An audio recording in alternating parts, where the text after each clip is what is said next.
When you hear data security, what's the first thing that pops into your head? Probably firewalls, right? Or maybe antivirus software. Well, today, we're going to go way beyond that. We're going to explain what professionals really mean when they talk about security. We'll get into how to think like an attacker, how to map out threats systematically, and how to figure out what's a real risk. Honestly, if you can nail these concepts, you'll be way ahead of the game. All right, let's jump in. And this quote right here, it just gets to the absolute heart of it. See, real security isn't some product you just install and forget about. No, it's a completely different way of seeing the world. It's a mindset that learns to look at systems not just for how they're supposed to work, but for all the creative ways they could break. So, first things first, we've got to understand this huge difference. It's really the gap between seeing security as a shopping list of products versus seeing it as a constant, active discipline. Now, this is where it gets really interesting. The amateur view, it's all reactive. You hear about a threat, so you go buy a firewall to stop it. But the professional mindset, that's totally proactive.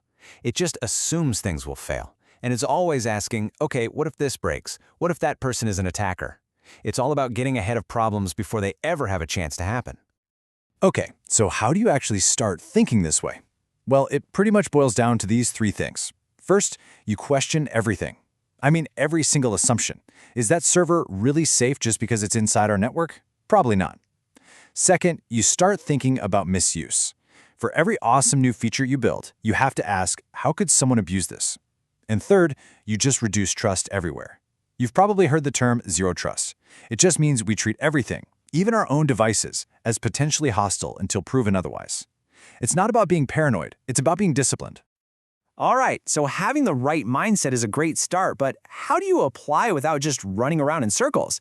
Well, that's exactly where threat modeling comes in. It's the structured, formal process for putting that security mindset into practice. Think of it like this. You're an architect designing a new building, but you're also thinking like a demolitions expert. You're not just drawing up the blueprints, you are actively looking for all the structural weak points an intruder can possibly exploit. Why? So you can reinforce them before a single brick is even laid. That's threat modeling. And this is the process in a nutshell. You start by just understanding the system, what goes where. Then you figure out your assets, the crown jewels, the stuff you absolutely cannot lose.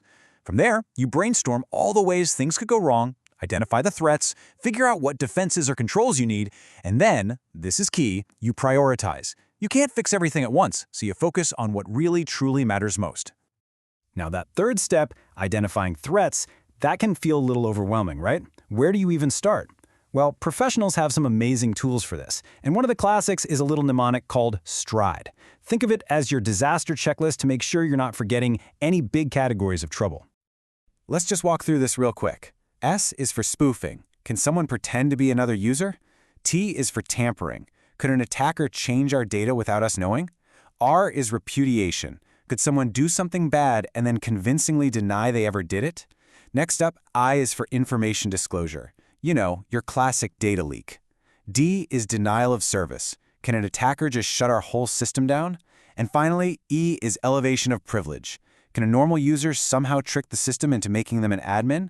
Just by going through this checklist, you force yourself to think about threats from all these different angles. Now, a framework like STRIDE is super powerful, but to really make it work, you have to get inside an attacker's head. To be a really great defender, you absolutely have to understand the attacker's playbook. And this is pretty much it, the typical life cycle of a sophisticated attack. It always starts with reconnaissance, just gathering information. Then they scan for weaknesses. The actual hack is the exploitation part, but it never stops there. They'll immediately try to escalate their privileges, create backdoors so they can stay in, steal the data, and then finally cover their tracks. As a defender, your job is to throw a wrench in every single one of these stages. Make it hard, make it noisy. And all of this brings us to a really crucial point. Security is not about being perfectly 100% safe. That's impossible. It's really about the practical art of managing risk in an intelligent way. And here it is, the fundamental formula that every single security pro lives by. Risk is just a combination of two things. How likely is it that something bad will happen? And if it does, how bad will it be? You can't really understand a threat until you think about both of those things together. These two examples make it so clear. A phishing email, super high likelihood someone in your company is going to get one today. But if you have good controls in place, the impact might be pretty low. Now, a misconfigured cloud server, that might feel like a low likelihood event, but if it happens, the impact could be catastrophic. We're talking millions of customer records exposed. So you have to focus your energy where the total risk is highest.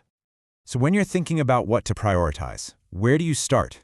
It's so easy to get obsessed with shadowy hackers, but a lot of the time, the biggest risks come from simple, honest mistakes.